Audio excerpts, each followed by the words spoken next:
নমস্কার, শুরু করছি ছক ভাঙা ছটা আপনাদের সঙ্গে আমি পাপিয়া।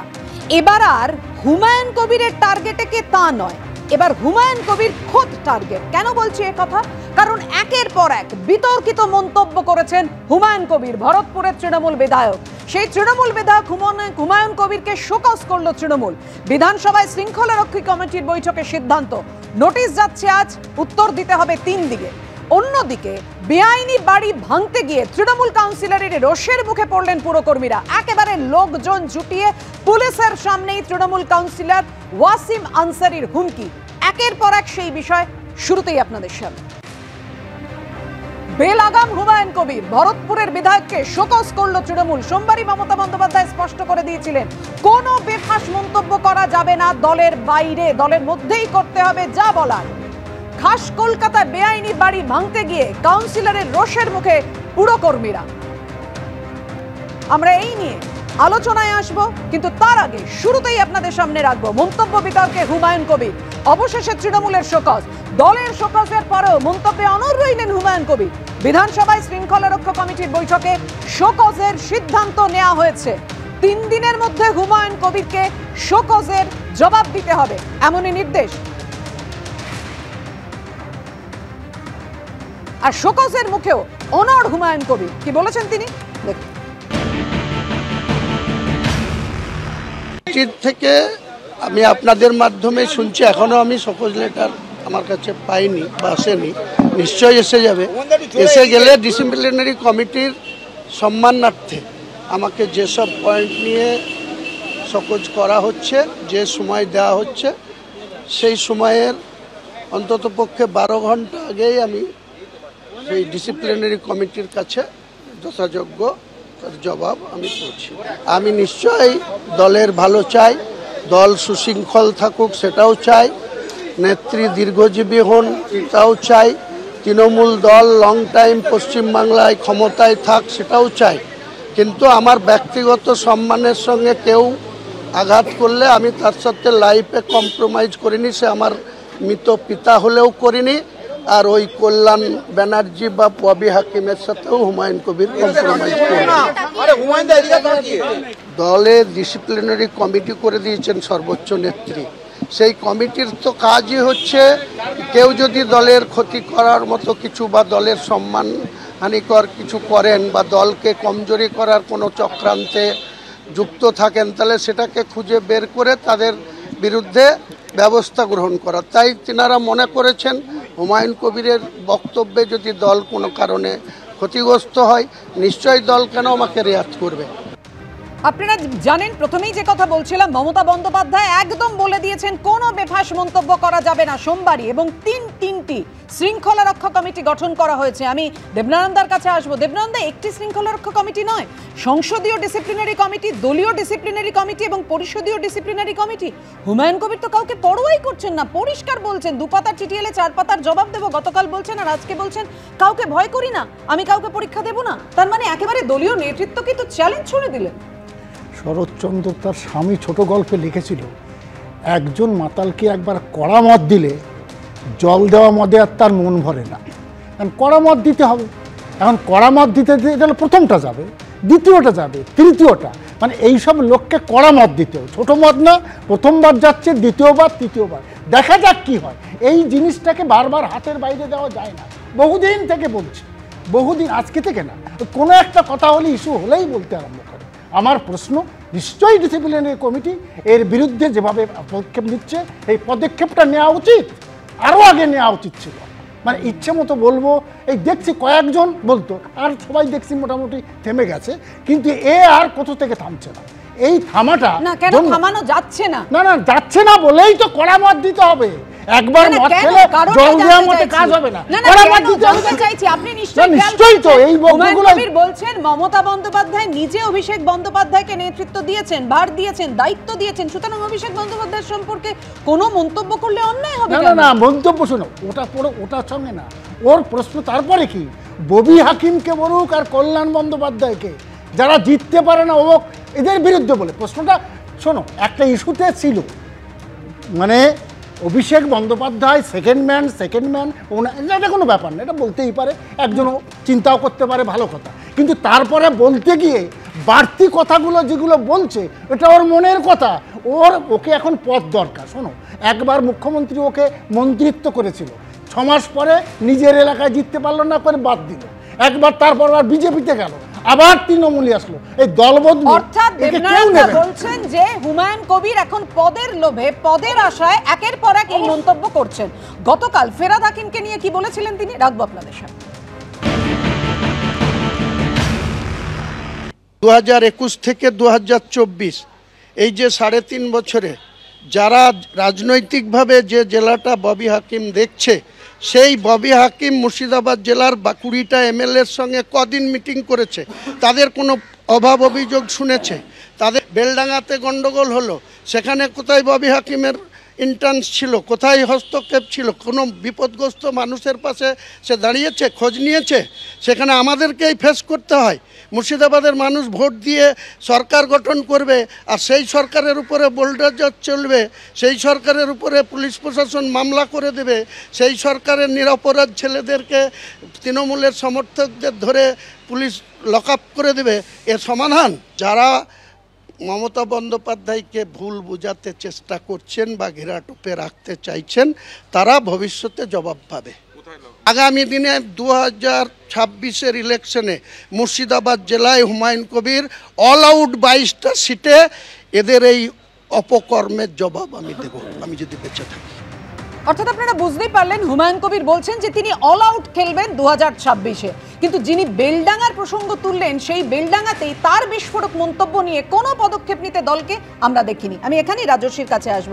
রাজস্বী, সোমবারই কালীঘাটে মমতা বন্দ্যোপাধ্যায় জাতীয় কর্মসমিতির বৈঠকে স্পষ্ট করে দেন যে দল নিয়ে যা খুশি বলা যাবে না, কোনো বেফাস মন্তব্য করা যাবে না যা দলকে বিড়ম্বনায় ফেলবে। তাহলে এই পদক্ষেপটা কেন আগে নেওয়া হলো না? যে পদক্ষেপ এখন নিতে হলো, তাহলে কোনোভাবে বাধ্য হয়ে, নাকি তাকে সুযোগ দেওয়া হয়েছিল বলার জন্য? দেখো পাপিয়াদি, প্রথম কথা হচ্ছে তৃণমূলের এই বহিষ্কার খেলা, এগুলো হচ্ছে নাটক। আরাবুলকে ওরা বহিষ্কার করেছিল, আবার 6 মাস পরে দলে নিয়ে নিয়েছিল। এরকম একাধিক ইনস্টেন্সেস আছে যেখানে ওরা এই নাটক একখানা খেলে। এই মুহূর্তে দাঁড়িয়ে আন্তর্জাতিক প্রেক্ষাপটে আমাদের পাশের পড়শি দেশে যে ঘটনাগুলি ঘটছে, যেভাবে হিন্দু নিধন চলছে, এবং তৃণমূলের এই নেতা পরিষ্কার ভাষায় যেভাবে বলেছিল যে হিন্দুদেরকে কেটে ভাগীরথীর জলে ভাসিয়ে দেব, তারপরেও দল কোনো রকম কোনো অ্যাকশন নেয়নি। আজকে একটা শব্দ যে ইসকনের রথ টানতে চুত্তর করে ছুটে যায় মমতা ব্যানার্জি আর তার দলের লোকেরা, তারা একটা শব্দ ব্যবহার করছে না। তারা আজকে চাপে পড়ে ভোট ব্যাংক রাজনীতির করতে, তারা আজকে হিন্দু ভোট যদি খানিকটা পারা যায় ধরে রাখা যায় তার জন্য চেষ্টা করছেন। কারণ এরা এই হুমায়ুন কবিরা পরিষ্কার ভাষায় ভোট ব্যাংকের কথা বলে দিয়েছে। তারা জানে 70% মাইনরিটি অধ্যুষিত মুর্শিদাবাদ জেলাটা ওদের হাতের কবজায়, ওরা যেটা বলবে সেটাই হবে, এবং তাতে মমতা বন্দ্যোপাধ্যায়রা একবারে মাথা নিচু করে যা বলবে সেটা শুনতে বাধ্য। এটা দিনের আলোর মতন পরিষ্কার। যদি সত্যি হুমায়ুন কবিরের এত সাহস না থেকে থাকতো বা পেছন থেকে কোনো প্রশ্রয় না থেকে থাকতো, যেটা আমি বারবার বলেছি, মমতা ব্যানার্জির দুটো দাঁত আছে, একটা দেখানোর আর একটা চেবানোর। উনি এটা দেখানোর দাঁতটা দেখিয়েছেন, আড়ালে, ক্যামেরার আড়ালে উনি আলাদা কথা বলে দিয়েছেন, যা বলবার বলে দিচ্ছেন, তুমি একটুখানি বলেছেন যে এটা নাটক এবং দলের একটা প্রশ্রয় ছিল। ঠিকই আছে, মিঠুন চক্রবর্তী কি বললো, তার বিরুদ্ধে কি অ্যাকশন হলো? কোনো অ্যাকশন। এবং অমিত শাহ মঞ্চে গিয়ে বলল, প্রশ্ন আগে নিজেকে, আরে মিঠুন চক্রবর্তীর আগে তো কথা বলেছে আপনাদের দলের লোকেরা, তোমাদের কথা বলেন আর আমরা হাতে চুরি করে বসে থাকবো নাকি? শুভেন্দু অধিকারী আমরা কোনো কথা বলবো না, আমরা আগে তাদের কোনো কথা বলা চলবে না। এই ধরনের বলবেন কেটে ভাসিয়ে দেব, তার প্রতিবাদ করা যাবে না। খুব বড় বড় কথা বলে। আমি এসব বলে তো লাভ নেই, ভাষাগুলো আগে সংযত করুন। ভাষা তো মমতা সংযত করা উচিত। রবীন্দ্রনাথ বাবুর কাছে আসবো, কিন্তু তার আগে আপনাদের সামনে রাখবো যাকে বারবার আক্রমণ করেছেন এই হুমায়ুন কবির, ফিরহাদ হাকিমকে। একেবারে ফিরহাদ হাকিমকে কতগুলো দায়িত্ব দেওয়া হবে তা নিয়ে পরপর ধারাবাহিকভাবে আক্রমণ করে গিয়েছেন হুমায়ুন কবির। কি বলেছেন ফিরহাদ হাকিম, দেখুন। হুমায়ুন কবিরকে শোকজ করা হয়েছে, এই ব্যাপারে যা বলার শোভনদেব চট্টোপাধ্যায় বলবেন। হুমায়ুন কবিরকে শোকজ করা হয়েছে, এই ব্যাপারে যা বলার শোভনদেব চট্টোপাধ্যায় বলবেন। আমি রবীন্দ্রনাথ বাবুর কাছে আসবো। রবীন্দ্রনাথ বাবু, একের পর এক তার বিস্ফোরক মন্তব্য এবং আক্রমণ দলের নেতৃত্বকে, একেবারে তো শুনতেই পেলেন, সরাসরি চ্যালেঞ্জ ছুড়ে দিয়েছেন। দল যদি প্রথম থেকে ব্যবস্থা নিত, কড়া পদক্ষেপ নিত, রাশ টানত, তাহলে হয়তো আজকে এই মুহূর্তে দাঁড়িয়ে শোকজ করতে হতো না। অনেকে যা কথা বলছেন, এই বিড়ম্বনায় দলকে পড়তে হতো না। আমি প্রথমে দুটো পয়েন্ট আগের বক্তব্যের পরিপ্রেক্ষিতে বলি। উনি যে বেলডাঙ্গার কথা বললেন, আরে বেলডাঙ্গাতে তো বেলডাঙ্গা এমএলএ হাসানুজ্জামানকেই দেখা যায়নি, তাহলে উনি কবার গেছেন? উনি যে বেলডাঙ্গার এমএলএ, বেলডাঙ্গার ঘটনার পরিপ্রেক্ষিতে ফিরহাদ হাকিম কেন যায়নি এই কথা বলছেন, উনি একবারও গেছেন তো? সেইটা আগে এনশোর করুন যে উনি গেছেন এবং উনি চেষ্টা করেছেন দাঙ্গা থামানোর। দ্বিতীয় নম্বর হচ্ছে, এই যে রাজস্বী বলল যে এই ঘটনা, উনি খুব সাম্প্রদায়িক মন্তব্য করেছেন, তীব্রভাবে নিন্দারযোগ্য। তাহলে তাকে 19 সালে জঙ্গিপুরে ভালো ভালো ক্যান্ডিডেট থাকতে সংখ্যালঘু মুখ, পরিচিত মুখ বলে তাকে কেন দেওয়া হয়েছিল? যে তৃণমূল, কংগ্রেস গেছে, তৃণমূল গেছে, তৃণমূল থেকে বের করে দিয়েছে, ইন্ডিপেন্ডেন্ট হয়ে জিততে পারেনি রেজিনগর থেকে, তারপর তাকে নিয়ে আসা হলো জঙ্গিপুরে, তাকে ইলেকশন জেতানোর চেষ্টা। এগুলো সব দলই একই ধরনের খেলা খেলছে। এইবার আসি, আসলে ওনার একটা লক্ষ্য ছিল, যেটা দেবনানন্দা বলেছেন সঠিক, উনি পদানুরাগী, উনি পদ পাচ্ছেন না। কিন্তু তার সঙ্গে উনি একটা জিনিস মনে হচ্ছে, উনি ফিরহাদ হাকিমকে আক্রমণ করে যাচ্ছেন কন্টিনিউয়াস, কারণ উনি মনে করছেন মুর্শিদাবাদের 20টা এমএলএর 13 জন হচ্ছে সংখ্যালঘু, অথচ সেই সংখ্যালঘুদের মধ্যে থেকে উনি সংখ্যালঘু মুখ তৃণমূলে হতে পারছেন না। অথচ এই মুখ হওয়ার চেষ্টায় উনি বারবার করে একটা ভেসে থাকবার জন্য নানা ধরনের মন্তব্য করছেন, যে মন্তব্যের আমরা দেখতে পাচ্ছি নির্বাচনের আগে ওই অশালীন সাম্প্রদায়িক মন্তব্য করবেন। সুতরাং উনার চেষ্টা হচ্ছে সংখ্যালঘু সম্প্রদায়ের একটা মুখ হিসেবে তৃণমূল তাকে তুলে ধরুক। এখন পর্যন্ত সেটা তুলে ধরেনি। ফিরহাদ হাকিম 3টে ডিসিপ্লিনারি কমিটির মধ্যে 2টি সদস্য হয়েছেন, পরিষ্কারভাবে বোঝা যাচ্ছে তৃণমূল দলের সংখ্যালঘু মুখ হিসেবে মমতা বন্দ্যোপাধ্যায় ফিরহাদ হাকিমকেই চাইছেন। সুতরাং সেই জায়গায় তার আরও বেশি গাত্রদার হচ্ছে। আর লাস্ট পয়েন্ট যেটা বলবো, উনি একটা থ্রেট দিচ্ছেন। থ্রেটটা কিসের জন্য? তাহলে কি উনি ওইখানের যারা সংখ্যালঘু এমএলএ তাদেরকে নিয়ে একটা কিছু করবার চেষ্টা করছেন? বারবার বলছেন অল আউট খেলবো, এর আগের দিনও বলেছেন 20টা এমএলএ, তাদের সঙ্গে কেন বৈঠক করেননি? এই যে কথাগুলো বলছেন, তাহলে তৃণমূল দলের তরফ থেকে সতর্ক হওয়া দরকার। অল আউট খেলবো যখন বলছেন, তখন তার পিছনে কোনো শক্তি নিশ্চয়ই আছে, যে শক্তির আশায় মানে তিনি এই অল আউট খেলবার কথা বলছেন। অতএব সেই শক্তিটা কি, কারণ কি? কারণ যখন এই হুমায়ুন কবির বলছেন বিরোধী দলের শত্রু তো আছেই, আমার দলেও প্রচুর শত্রু আছে, আমি তাদের সঙ্গে মোকাবিলা করেই রাজনীতি করব, রাজনীতি ছাড়বো না। মন্তব্য বিতর্কে হুমায়ুন কবির, অবশেষে তৃণমূলের শোকজ, দলের শোকজের পরেও মন্তব্যে অনড় রইলেন হুমায়ুন কবির। আমি এখানেই রাজাগোপাল বাবুর কাছে আসব। মানে হুমায়ুন কবিরের বক্তব্য নিশ্চয়ই আপনি খেয়াল করেছেন, তিনি বলছেন যে আগেও যখন আমাকে শোকজ করা হয়েছিল তখনও তার জবাব দিয়েছি, এবারেও দেব। এবং অত্যন্ত উল্লেখযোগ্য, তিনি বলছেন কোনো ভয় পাই না, আমরা তো চোর বাটপার নই, চোর বাটপার না যে কারো কোনো জায়গা দখল করেও আমরা বসেনি যে আমি কাউকে ভয় পাবো। দলের একাংশকে নিশানা করছেন বারবার, এবং সে কারণেই কি এত অপেক্ষা? এবং তারপরে শোকজ মানে তো আত্মপক্ষ সমর্থনের সুযোগ দেওয়া হলো, দল থেকে তো বের করে দেওয়া হয়নি বা তেমন কোনো কড়া পদক্ষেপও নেওয়া হয়নি। দেখুন, উনি যে কথা বলেছিলেন, মানে যেটা রাজস্বী বলল, তারপরে তো ওকে অ্যারেস্ট করা উচিত ছিল, জেলে থাকা উচিত ছিল লোকটাকে। কিন্তু নিশ্চয়ই ওর কোনো খুঁটি আছে, যে খুঁটি ওকে সুরক্ষা দিয়েছে, এবং আমার ধারণা সেই খুঁটি বোধহয় দুর্বল হয়ে যাচ্ছে, বুঝেছেন? তার ফলেই মানে ওকে বোধহয় শোকজ করেছে। এবং ও একটা কথা বললো, 22টা আসনেও আমার বক্তব্য আছে, মানে সেখানে ও মুসলমান বলছে বলে মনে হচ্ছে না, হয়তো ভাবছে ও হয়তো আগামী দিনে একটা নতুন কিছু মানে ইকুয়েশন করবে, কেননা এইসব লোকেরা তো নানান জায়গায় যায়, নানান দল ঘুরে বেড়ায়। আপনি একটি খুঁটির কথা বললেন, আপনার এই শব্দটা একটু নিলাম, তো যে খুঁটির কথা আপনি বলছেন সেই খুঁটি কি এখন নড়বড়ে হয়ে যাচ্ছে? যাদের বলে বলিয়ান হুমায়ুন কবির এবং একের পর এক এত কোট আনকোট সাহসী মন্তব্য করছেন তিনি, সেই হাত কি সরে যাচ্ছে ক্রমশ?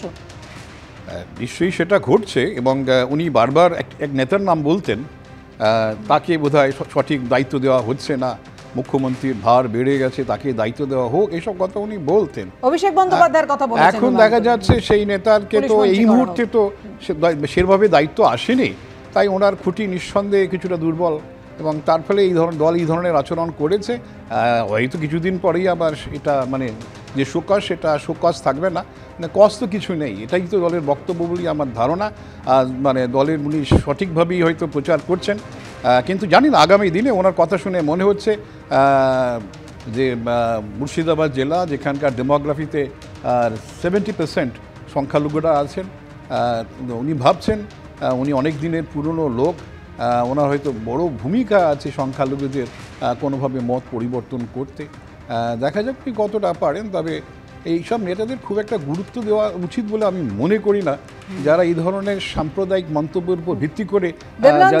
আপনি শুনলেন রাজাগোপাল বাবু বলছেন যে একটি খুঁটিকে আশ্রয় করে উনি তার কথাতেই এমন ধরনের কথা বলেছেন এবং কোনো তো কজ নেই, পুরোটাই নাটক। আসলে কল্পনার স্বর্গরাজ্য তো আমার প্রশ্ন না, বজ্র আটনি কোনটা কল্পনা, মানে শোকজটা বলছেন? মানে আমি হুমায়ুন কবিরের কথা বলছি, যে এই যে ওটা ভাবছে, মানে আসলে ও ভাবছে কি ওই অভিষেক বন্দ্যোপাধ্যায় হলে আমার একটা কিছু হবে, কিন্তু তাও সে সম্পর্ক নেই, ও চেষ্টা করছে বেঁচে থাকার জন্য, কেউ না কেউ ওকে ধরুক।